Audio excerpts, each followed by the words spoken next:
નમસ્કાર મિત્રો, આપણી સાથે આપણા સંવાદદાતા નરેન્દ્ર પેપરવાલા જોડાયા છે, જે ચેતર વસાવાનો સમગ્ર જે મામલો છે એમાં ડેડિયાપાડા નર્મદાના તમામ અપડેટ તમારા સુધી પહોંચાડી રહ્યા છે. સૌથી મોટું અપડેટ અત્યાર સુધીમાં એ છે કે આવનારી 2 તારીખ અને ગુરુવારના રોજ 5 રાજ્યોના આદિવાસી સમાજના લોકો ભેગા થવાના છે.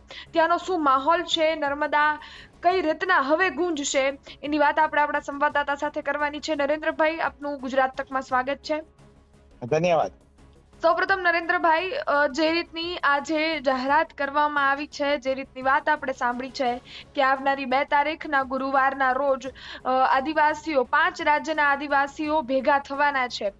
શું માહોલ છે નર્મદાનો? એ પીઠાવાલા ગ્રાઉન્ડમાં થવાનું છે, ત્યાંનો શું માહોલ છે અને એ જે આગેવાનો છે એ શું કહી રહ્યા છે?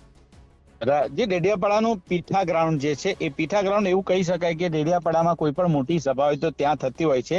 અને ગુરુવારના દિવસે આ કાર્યક્રમ છે, ત્યારે કાર્યક્રમ માટે આમ આદમી પાર્ટી કરતા જે વિવિધ આદિવાસી સંગઠનો છે તેઓની આજે ડેડિયાપાડા ખાતે મીટિંગ થઈ હતી. અને આ મીટિંગની અંદર તમામ મુદ્દાની ચર્ચા કરવામાં આવી હતી અને એક કમિટી બનાવવામાં આવી છે. એટલે કે ચેતર વસાવાના મામલે એક લાંબી લડત કેવી રીતે લડવી તેની પણ રૂપરેખા હાલમાં અલગ અલગ આદિવાસી સંગઠનો જે આવ્યા હતા તે તૈયાર કરી રહ્યા છે. અને ચેતર વસાવાના મામલે જે છે એ આ મામલાને હવે આદિવાસી સમાજ સાથે જોડીને સંગઠનો આગળ વધારી રહ્યા છે કે આદિવાસી સમાજ સાથે અન્યાય થયો છે એ મુદ્દાની વાત કરવામાં આવી રહી છે આગેવાનો દ્વારા. અને ગુરુવારનો જે કાર્યક્રમ છે, જે પીઠા ગ્રાઉન્ડ પર જે કાર્યક્રમ છે, એ કાર્યક્રમને લઈને મીટિંગ કરવામાં આવી હતી, જેની અંદર આપ ધારાસભ્ય ચેતર વસાવાના પત્ની વર્ષાબેન પણ હતા. કારણ કે શકુંતલાબેન અત્યારે જેલમાં છે, એટલે વર્ષાબેન આવ્યા હતા અને વર્ષાબેને પણ કાર્યકરોના આગેવાનો સાથે ચર્ચા કરી હતી. આદિવાસી સમાજના જે સંગઠનો આવ્યા હતા તેમને પણ એક કમિટી બનાવી છે. એટલે કે આ સમગ્ર મામલે આમ આદમી પાર્ટી કરતા હવે લાગી રહ્યું છે કે કેટલાક આદિવાસી સંગઠનોની પણ એન્ટ્રી થઈ ગઈ છે ને એ સંગઠનો આ મુદ્દાને ગુજરાત જ નહીં પરંતુ પડોશી રાજ્યોમાં પણ ઉઠાવવાનો પ્રયાસ કરી રહ્યા છે. હાલમાં અત્યાર સુધીમાં કોઈ મોટા નેતાઓ રાજસ્થાન કે મધ્યપ્રદેશના આવ્યા નથી, પરંતુ ગુરુવારે મધ્યપ્રદેશ, રાજસ્થાન ને મહારાષ્ટ્રથી નેતાઓ આવે અને આગેવાનો આદિવાસી સંગઠનો આવે તેવો પ્રયાસ કરવામાં આવી રહ્યો છે. એટલે કે મોટો એક કાર્યક્રમનું આયોજન ગુરુવારે ડેડિયાપાડા ખાતે કરાયું છે. જી, બીજો સવાલ એ છે કે અનેક વાર આપણે જોયું છે કે જ્યારે આવી રીતના વસ્તુઓ થતી હોય છે, સભાઓ, રેલીઓ થતી હોય છે, ત્યારે પરમિશન ખૂબ અગત્યની હોય છે. જો પરમિશન નહીં હોય તો ત્યાંથી અટકાયતો થશે. તો શું આ જે પ્રોગ્રામ છે એની પરમિશન મળી છે? કાર્યક્રમને લઈને જે પરમિશન જે મેળવવાની હોય છે, જેની તૈયારી આ લોકોએ કરી લીધી છે. અને સભા થશે, રેલીનું આયોજન કોઈ અત્યારે દેખાતું નથી. અને એટલે લાગી રહ્યું છે કે સભા થશે અને સભાને લઈને જે નિયમોને એવું હોય છે એ પ્રમાણે જે સંબોધન કરવાનું હોય છે, નીતિ નિયમો સાથે સભાની મંજૂરી મળતી હોય છે. ભૂતકાળમાં પણ આ જગ્યાએ સભાઓ થયેલી છે. એટલે તંત્ર દ્વારા હજુ પરમિશન મળી કે નહીં મળી અને એ બાબતે હજુ અત્યાર સુધીમાં સંગઠન દ્વારા પણ કંઈ કહેવામાં નથી આવ્યું. પરંતુ આજે જે મીટિંગ હતી ત્યારબાદ એની પ્રક્રિયા હાથ ધરવામાં આવશે. જી નરેન્દ્રભાઈ, સાથે જ આપણે એ પણ સાંભળ્યું છે કે આદિવાસી સમાજના આગેવાનોએ વાત કહી કે કોઈ જ પણ રાજકીય ખેસ આમાં નહીં આવે, ફક્ત ને ફક્ત આદિવાસીઓ. એટલે શું આમ આદમી પાર્ટીના સમર્થકો હશે જે એ પણ આમ આદમી પાર્ટીનો ખેસ પહેરી અંદર નહીં જઈ શકે? ફક્ત ને ફક્ત આદિવાસીઓ માટે જ સીમિત છે?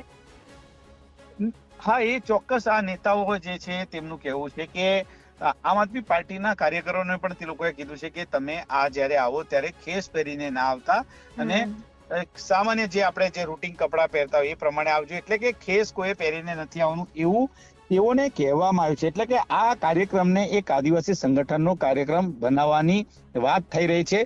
ત્યારે જોવાનું રહેશે કે કેટલી મોટી સંખ્યામાં લોકો આવશે. પરંતુ હાલમાં આ મુદ્દે એવું કહી શકાય કે વિવિધ આદિવાસી સંગઠનોની પણ એન્ટ્રી થઈ ગઈ છે અને આ મુદ્દાને આગામી દિવસોમાં આગળ વધારવામાં આવશે. અને ખાસ કરીને એટલા માટે જ આ મુદ્દાને આગળ વધારવામાં આવી રહ્યો છે કે ધારાસભ્ય ચેતર વસાવાએ જે અત્યારે જે સફળતા મેળવી છે સ્થાનિક સ્વરાજની ચૂંટણીમાં, અને છેલ્લા કેટલાય સમયથી જે એમની જે બોલવાની અને એક અલગ પ્રકારની જે નવી રાજનીતિ એમને જે શરૂ કરી હતી, એ રાજનીતિ જે લોકોને ગમી હતી ને આદિવાસી વિસ્તારમાં તેમને ઘણા યુવાનો એમની સાથે જોડાયા હતા.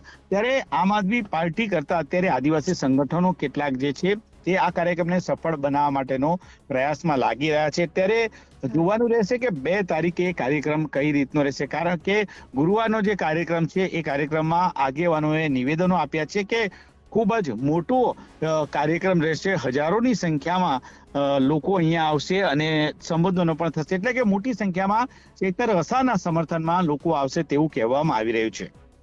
ઓકે નરેન્દ્રભાઈ, આ સમગ્ર જે સભાની વાત થઈ રહી છે એમાં 5 રાજ્યોના આદિવાસી સમાજના લોકો ભેગા થશે એવી વાત છે.